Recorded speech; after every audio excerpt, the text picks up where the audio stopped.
What modern social trend pisses you off the most?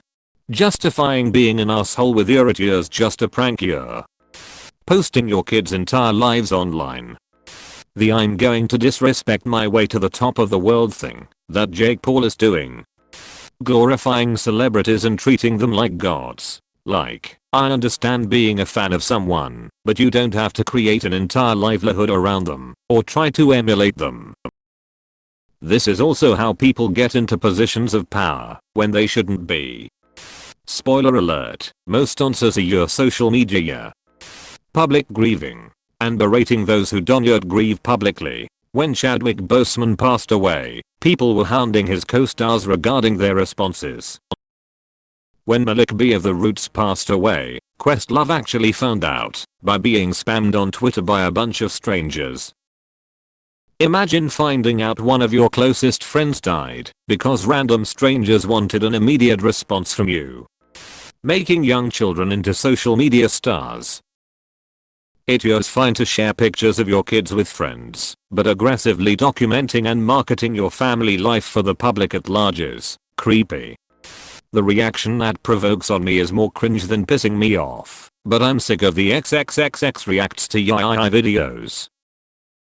It's just so embarrassing to see these people acting out a reaction just to satisfy the actual consumers of the product that is being reacted upon.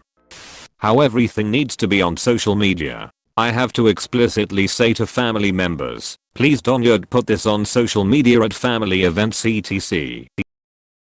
As an example, trying to post that I had gotten engaged on Facebook before Rude even got to tell close family and friends who weren't actually there. Then getting defensive when you say, can you not post that please? I'm just so glad the licking things at the store trend is over. It is over, right? Please tell me that's finally done. The celebration of bad attitudes, habits and toxic traits. People would rather be praised for being a villain than to be obscure. People would rather give praise to a villain than to spend a moment not entertained. Family vloggers horrify me. The concept of exploiting your children's lives for views is particularly awful. And because it's a relatively new concept, there are no real laws around child labor or exploitation concerning it. There are YouTubers out there right now who live in mansions worth millions of dollars that they got from shoving a camera in their toddler's face and demanding them to perform for strangers. I can't even imagine the psychological repercussions this will have on these kids in the future. Letting little kids have social media unsupervised. They are not equipped to handle any of it. So many conflicts spawn out of it. This obviously hasn't been as big a deal for the last year or so, but the lack of basic etiquette around invitations or even just making plans.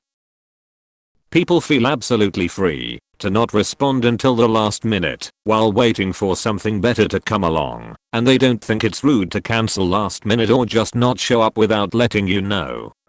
How quickly misinformation spreads through social media. It's seriously a dangerous thing in society, and it's pretty terrifying.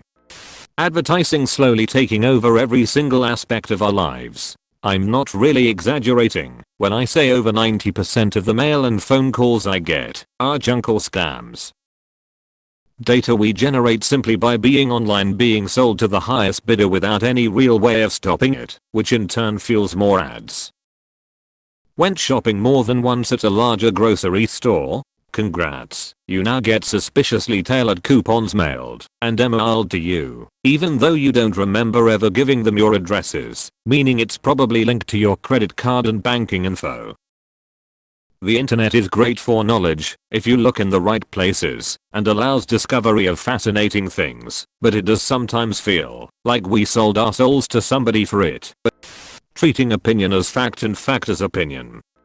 Recording strangers to see their reactions. You can't just buy something now. Everything is a subscription. First it was just Netflix, then it was Dollar Shave Club. Now every TV channel is a separate subscription. Every household item wants to send it to you over and over again.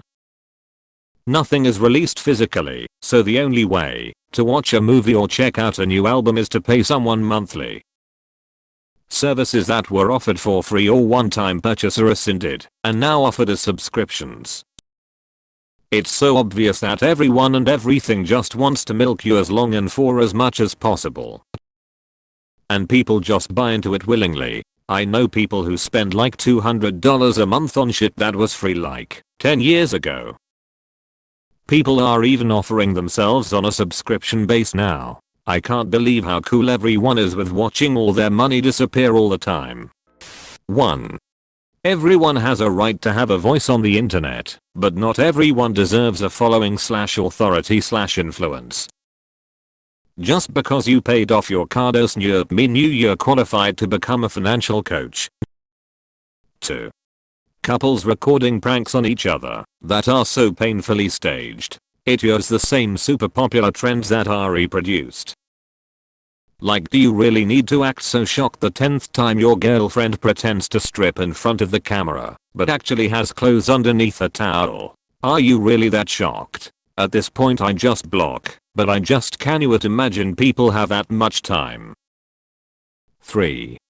Recording people in need for clout. Driving while on a cell phone. Driving has always been a little frustrating, but now it has gotten insane. My girlfriend and I can call out with at least 90% accuracy who is on their phone. Abrupt lane changes, 20 miles per hour under the speed limit, swerving, looking at phone, and missing a green light for 5+ seconds. And, my personal pet peeve, stopping €50 short of a light in a busy intersection during rush hour. Not only is the use common, but the entitlement that comes with it is across the board. Someone waiting at a green light 5+ seconds, I do a short honk to alert them, they give me middle finger. Like, yeah, whom the fucking idiot here, I can see you playing on your phone through your back windshield. The other day I had a girl pull across 2 rows of parked cars in a lot, and had to slam on my brakes to not smash into her. Instead of saying sorry, she got out of the car, still in the middle of the lane, while still on FaceTime to film me. Like, it has gotten so bad that I don't see any real solution other than videoing all of these people / license plates and sending them to the local police. Edit. This, what perpetuates this kind of behavior? The notion that everybody needs to hustle and have a side hustle. Like it's okay that we are all supposed to be cheap ass used car salesmen hawking our wares with no shame or sense of self-respect. /edit. It also frustrates me to no end that people assume that because you are good at something or enjoy it, that you will also be good at and enjoy marketing and selling the thing. 2 completely different skill sets.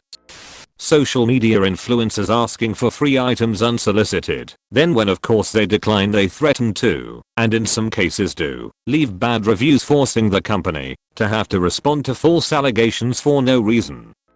This is more work related, but it pisses me off how there is now work culture of always being reachable by email or text for whatever happens. A lot of places expect you to be pretty much on call, even when you're not at the office anymore. I worked at an ad agency where days off sometimes didn't even feel like that because I would still be getting emails about things and was expected to be checking them. There should be some level of balance between work and personal life, and I feel like that is fading because it's becoming more and more socially acceptable to adopt this type of culture. Posting infographics regarding certain topics to try and prove you're educated you're on the topic. The whole Instagram influencer thing. Why are we following these people? In general, just the fact that people aren't allowed to be private anymore. All your devices hook up to the internet. Your smartphone tracks you in God only knows how many different ways. Every business wants you to sign up for a rewards account so they can harvest your contact details. Hell, even my PC and game consoles will rearrange my desktop just to show me advertisements. And if that wasn't enough, people give you strange looks when you tell them you have almost no social media presence, no Twitter, no Instagram, no Snapchat, no Facebook. Not to mention how people just get this confused look on their face whenever I get mad at them because they took a photo/video of me without my knowledge or consent and put it on their social media. Honestly, it shocks me to see how little people care that privacy is disappearing. Having an opinion about everything, even if you don't actually know anything about the subject. I don't think it pisses me off, but it baffles me. Heavy social media presence by ordinary people. I can't for the life of me understand why you'd follow some random person you've never met. I have actual people in my life, and I'm interested in them. A couple of days ago, I first heard the term influencers. You're fucking really? Why would I base my children's years upbringing on the opinions of some twit whose main attribute is the fact that she has time to do this shit? I have minimal social media presence, because why would anybody care to follow me? This is any with low self-esteem, it is just reality. I'm a completely normal, average person and I know it. I don't fool myself into thinking the world at large would benefit from knowing what I think or do on any given day. I don't know if social media creates narcissistic people or if it just reveals them. Thanks for the awards. Everyone acting like experts on crazily complex topics because they either read a headline or one article that agrees with what they already believed. I'd really rather not hear about how much money everyone either has or pretends to have. It is just depressing, even though I know I should ignore it and focus on myself.